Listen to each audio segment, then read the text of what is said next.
माझे नाव वैद्य जगन्नाथ शिंदे. श्री गणेशनाथ महाराज विद्या मंदिर पापल या शाळेची मी विद्यार्थी.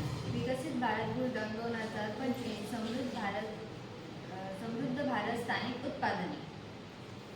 समृद्ध भारत स्थानिक उत्पादने, हस्तकला आणि संसाधनांचा प्रोत्साहन देणे. समस्या: आमच्या परिसरात प्लॅस्टिकपासून बनवलेल्या वस्तूंचा वापर कमी करणे. प्रस्तावना: प्लॅस्टिकऐवजी धाग्यांपासून कापडी पिशवी बनवणे.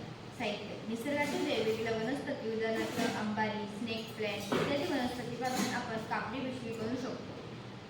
नमस्कार, माझे नाव अश्विनी जयराम. मी श्री गणेशनाथ महाराज विद्या मंदिर पाबल या शाळेमध्ये शिकते. तोटे: प्लास्टिकमुळे पर्यावरण दूषित होते, प्राण्यांचे आरोग्य बिघडते. नमस्कार, माझे नाव कस्तुरी दिनेश काळे. मी या शाळेची विद्यार्थिनी आहे.